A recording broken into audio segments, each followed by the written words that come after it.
Um, and a lot of people don't know my story, but I was sick. Yeah, I was sick. So I just wanted to share my testimony with you all today.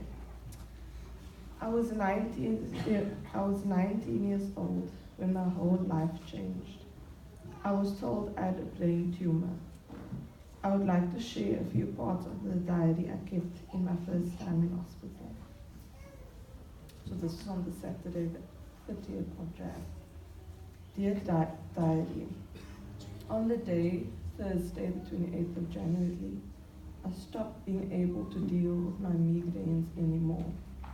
I vomited twice that day and decided to finally call my neurologist, Dr. Rawood, to tell him my headaches have not stopped and nausea has been added to my symptoms. Those being vision blurring, blackouts, pins and needles in my face, and jaw spasms. I was very frustrated as for more than a year I'd been battling with these headaches and no solutions whatsoever had helped my cause. So just as Dad and I were about to go for my phone upgrade, the doctor wanted to book me in. So we took a bit of a detour to Vincent Panotti Hospital, where after struggling to get a bed, I got one and was immediately taken to get on an MRI scan done, which is kind of like a CAT scan, but kind of more details. So yeah, they say it's apparently like 1,000 images per second or something like that. Yeah, and I said, yeah, what a noisy machine. And sitting still for 20 plus minutes wasn't an easy task either. It had to be done though. The doctor just wanted to admit and scan me to make sure everything was okay.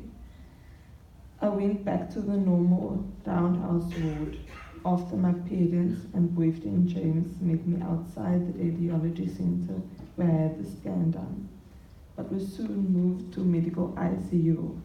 What the freak did that mean? I got really nervous, but tried not to show it. Nothing could be too wrong with me, right? Well, I knew everything wasn't the greatest when I saw Dr. Rawood asking my parents to speak to them alone, and during hours when he should have been at home. James stayed with me at my bedside though, and he calmed me down only the way he can. I could, however, see that glint of worry in his eyes, and I knew that he knew that everything wasn't all right. After about 15 to 20 minutes, Dr. Rawood came back to my bed at medical ICU and asked to speak alone with me. This is when my stomach clenched and I knew things weren't great.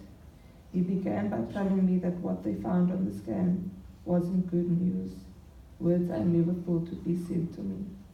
He carried on by saying they found a growth on my brain about the size of his fist, and I had to look into his eyes to convince myself he wasn't lying, and that this wasn't just the worst dream I'd ever had.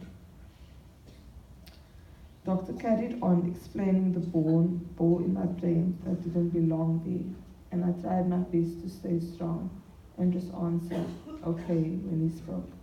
While sweet Sister Anisa stood there, seeing me break down and unravel into the baby I am. I mean, I can't handle this. Why me? I'm 19. It's not in the cards for me now. Someone please tell me he's lying.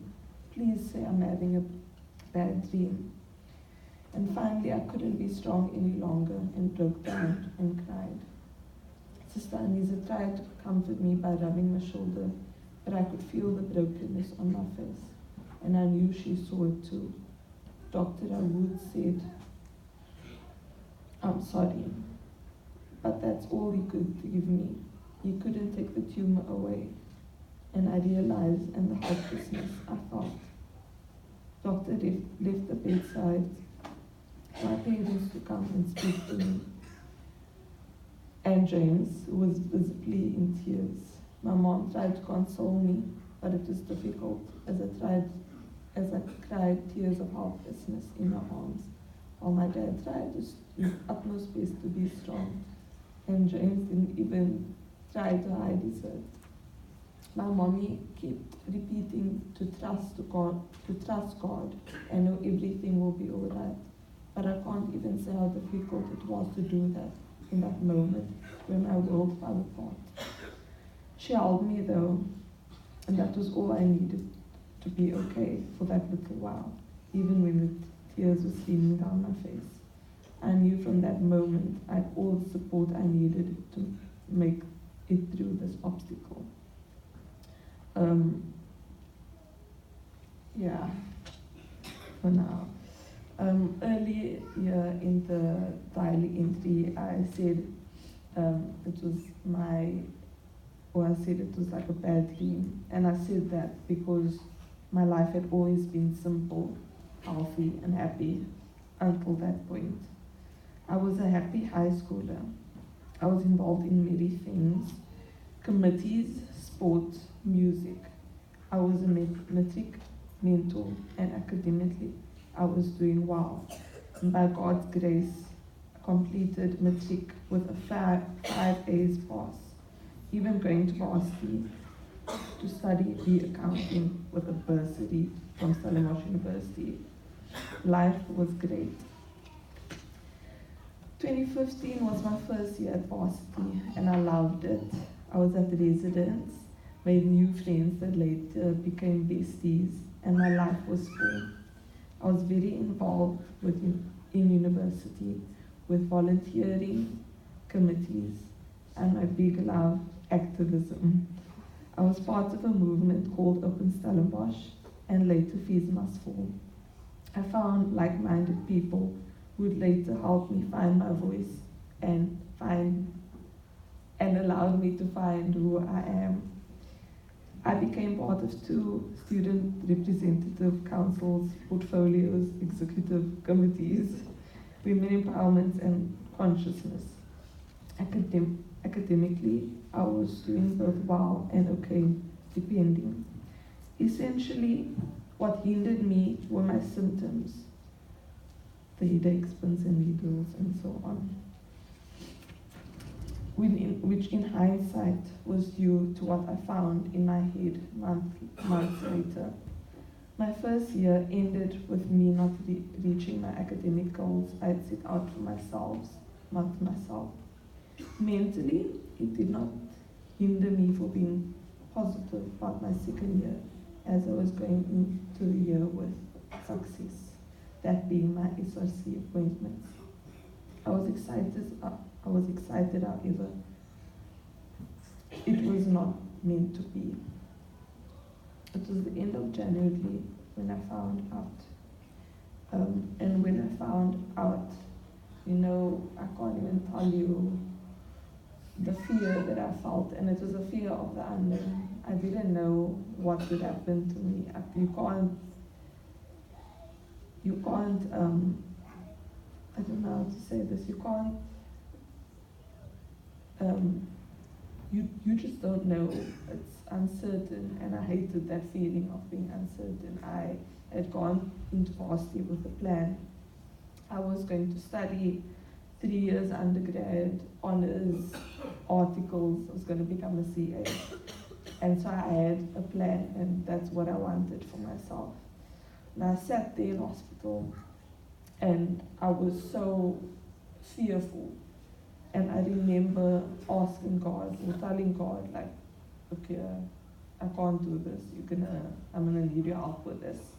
And I said, actually, like, a lot of the time when I speak to God, I speak like he's my friend. And I say, God, like, I need your help with this. I really cannot do this alone. And I said, in church or somewhere, they say a lot, they speak a lot of the peace that God gives you, peace that surpasses all understanding. And I said, God, if there's one thing I need, it's that peace. And it was the most amazing thing. Immediately, when I asked for that peace, it was something, the peace that washed over me. And even though things were difficult, I knew at that moment that everything will be okay. And yeah, I mean, God has also blessed me and blessed me with a massive amount of support. I remember that Sunday, the Sunday before my first surgery, in one of the waiting rooms on the floor of the ICUs, all the nurses were going on like, I think I had like 50 people come and see me that day to support me. Amber was also there. And I was so grateful for that. The Monday thereafter, I had my first surgery. And then I found out I had to have a second surgery done, as there was still tumor left. I was, in all honesty, heartbroken. I just wanted it to be all over, and it wasn't. With my second surgery done, I had drainage issues in my brain. I felt like I just couldn't win. What carried me through was the hope I found in God's word. I found my favorite verse in that time, which is Joshua 1 verse 9, which is, "Be strong and courageous. Do not be afraid. Do not be discouraged. For the Lord your God is with you wherever you go." But what I know it as is what it says on my wall at home. Be strong, be brave, be fearless. You are never alone. Guys, it's also what I want to tell you all. We each go through different things, but we need to remember that we are never alone. And God gives us things. And basically after everything, I was able to go home. I was slowly recovering and it felt good. I saw my neurosurgeon, Dr. White, for a checkup and was once again caught off guard. I was told I had unusual and possibly malignant cells that came out of the biopsy of the second surgery. At this point, in all honesty, I'm getting really annoyed at God. Every time I thought I was left to recover, another spanner was thrown in the works. Thereafter, I was sent to an oncologist, Dr. Caton, and even though I knew oncologists signaled cancer, I didn't want to believe that, so it was only after our appointment that it truly sunk in. He told me that after deliberation with other oncologists, it was deemed that I have grade 4 glioblastoma, which just means brain cancer. I had to start 33 sessions of radiation alongside chemo, and that was the upcoming Monday after that appointment. And thereafter, another 6 chemo cycles. And once again, through God's grace, I was using chemo tablets, and the chemo prescribed to me wasn't nearly as hectic as the chemo that people with, as chemo patients with ports, which is you basically get the chemo through directly into your arteries through a thing. Thanks to God and the strength He gave to me, I, the said 19-year-old, was still and still is in remission. So that time, it was 2017, I was once again, by God's grace, able to go back to varsity. I was ridiculously happy. That's all I wanted to was to go back to varsity, back to the life I know I had gotten accustomed to in my first year. I became involved with a children's foundation where we tutored and did all these wonderful things with children at one of the primary schools in one of the Stellenbosch townships. So that was awesome. It feels good to be able to give back.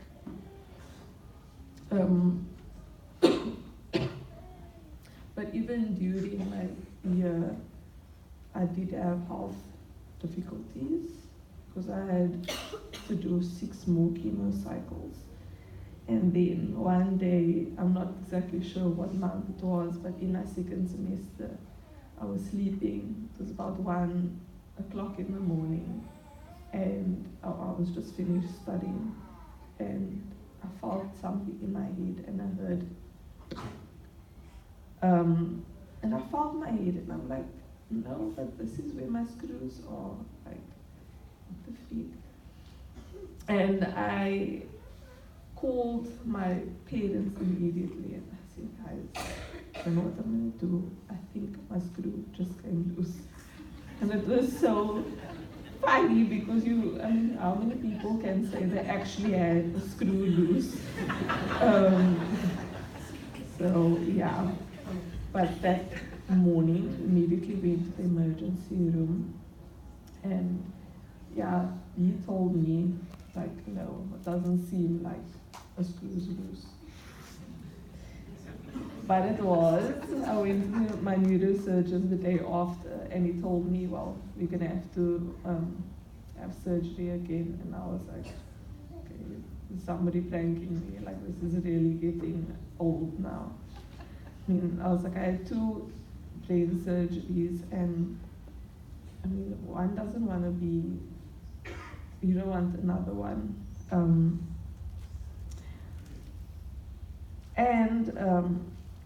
At the end of that year, I was told that I still had 10% of my tumor left, and so I had to go into hospital again for another surgery. And I was basically in hospital for a month that December.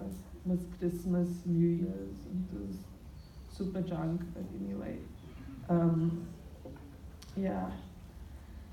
And it was difficult because I thought I was going there for one surgery, which ended up not being that way because I also had an hemorrhage. And then I had like seizures after seizures, and I still remember my parents telling me, okay, I was asleep, but my parents telling me that I was in a coma for 2 days straight, and they just honestly didn't know whether or not I was going to wake up. But I did, and that was all thanks to God and I mean, people all over the world was praying for me. I mean, I was so, and am so blessed. Yeah, and my mom always says, God's miracle. And my father was also telling me, they took a scan that December, and I had basically 5 damaged areas. My neurosurgeon saying I had a mini stroke, other people saying it was just a lot of seizures. And after that, I was miraculously healed. Even today, doctors are stunned, and they tell other doctors about this medical story or whatever. And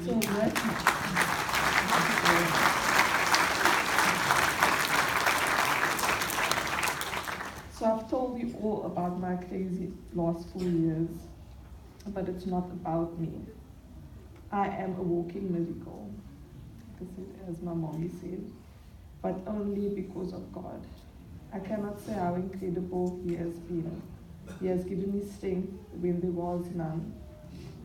He loved and comforted me when I needed it most, and He has given me hope for the future. I'm absolutely certain that although I'm uncertain about my future, with Him by my side, any and all things are possible. So for all you, trust in God. Make sure Jesus is your friend, and He will walk with you through the good and bad times. He is someone you can count on, and He really loves you. If He can do what He has done for me, what else can He do for you? Amen.